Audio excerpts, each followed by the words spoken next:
Ciao a tutti, it's Ian Degara here, and I'm very happy to tell you about our upcoming Vino Cento show. It's the second edition of what is now probably China's biggest quality Italian wine show. I'm very proud of it. We have over 50 estates and 7 master classes. The master classes will start on the Friday, the day of the reception. Vino Cento itself is on the Saturday, 23. But on Friday, 22, in the afternoon, we're going to have different master classes, and one of them is on the Castello del Terriccio, and this is the gem, the top-of-the-line wine of Castello del Terriccio. It's called Lupicaia.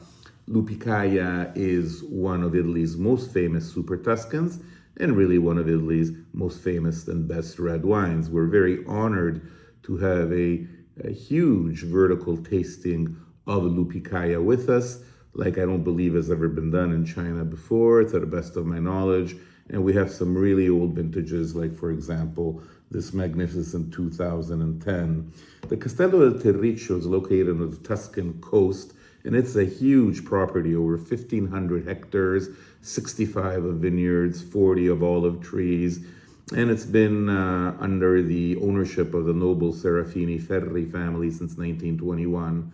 But really, Castello del Terriccio becomes a world-class famous winery like Sassicaia, like Ornellaia, with Gianni Annibale Rossi di Medellana, who unfortunately passed away in 2019, and now the estate is run by his nephew, Vittorio Piozzi di Rosignano Rossi di Medellana.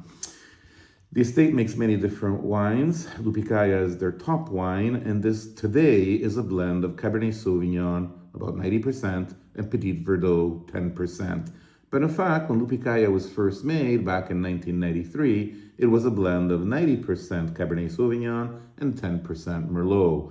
Then Petit Verdot got added, so for example, in 2006, the wine is 85 Cabernet Sauvignon, about 8% Merlot, and 7 Petit Verdot. The next year, in 2009, the year before this one, the wine is 85% Cabernet Sauvignon, 10% Petit Verdot, and 5% Merlot, which leads us to this very famous wine, which is a breakthrough wine, because it is the first Lupicaia ever to be 90% Cabernet Sauvignon and 10% Petit Verdot, and that is the blend that Lupicaia has been forever. So it's an important wine. It's a really great wine. It's a really great year. It's rich, it's thick, it's voluptuous.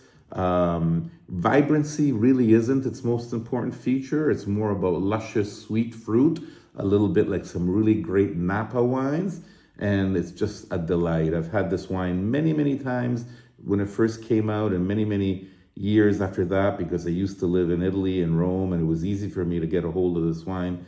And I think you will enjoy not just this vintage, but all the other vintages of Lupicaia, because it's really a walk down memory lane of what is one of Italy's absolutely most famous wines. The last thing I will leave you with, Lupicaia means the river of the wolves, because in reality we're the hill of the wolves. Its name comes from a little stream called Lupicaia, where wolves were once seen. So we often talk about the Ayas, and we just say the Ayas, and don't realize that all these names actually have a meaning, and Lupicaia has a very serious meaning, because it's referred to a stream that runs by the property and the wolves that were once seen there. I hope to see you on the Friday 22 at our Castello del Terriccio Lupicaia vertical. It will be a really magnificent tasting of some of Italy's greatest wines. Ciao.